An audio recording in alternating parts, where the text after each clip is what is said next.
મોટા સમાચાર આજથી દેશભરમાં બદલાયા છે. અનેક મહત્વપૂર્ણ નાણાકીય નિયમો સામાન્ય જનતાના ખિસ્સા પર પડશે તેની સીધી અસર.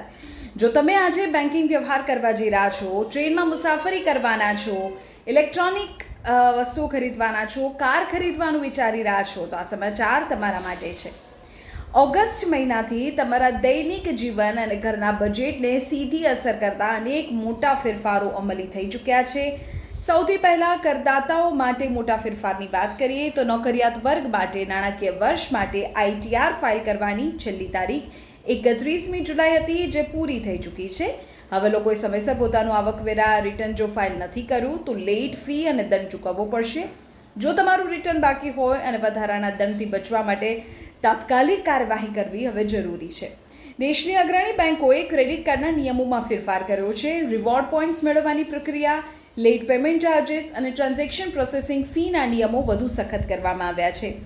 રેલવે મુસાફરો માટે પણ એક મહત્વના સમાચાર છે.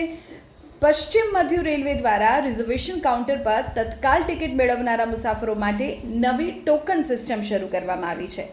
હવે મુસાફરોએ કલાકો સુધી લાંબી લાઈનોમાં ઊભા રહેવું નહીં પડે. નિશ્ચિત સમયે ટોકન મેળવ્યા બાદ પોતાના નંબર મુજબ જ ટિકિટ મેળવી શકાશે, જેનાથી કાળાબજારી અટકશે અને સુવિધા વધશે.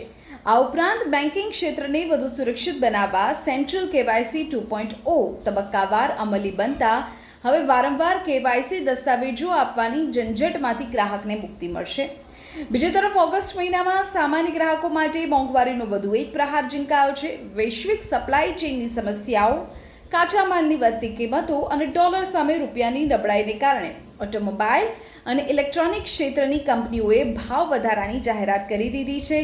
મારુતિ સુઝુકી, હોન્ડા અને મર્સિડીઝ જેવી અગ્રણી વાહન ઉત્પાદક કંપનીઓ પોતાના વાહનોની કિંમતમાં 15,000થી 30,000 સુધીનો વધારો કરવા જઈ રહી છે. આ સિવાય ટીવી, રેફ્રિજરેટર, હોમ અપ્લાયન્સીસ અને પેકેજ્ડ જે ઉત્પાદકો છે FMCG જેને આપણે કહીએ છીએ, તેના ભાવમાં પણ 4-8% સુધીનો વધારો થવા જઈ રહ્યો છે. આમ ઓગસ્ટ મહિનાની શરૂઆતથી જ કેટલીય વસ્તુઓના નિયમો બદલાઈ ગયા છે, કંઈક મોંઘું થઈ ગયું છે, જેની અસર તમારા ખિસ્સા પર સીધી રીતે પડવાની છે.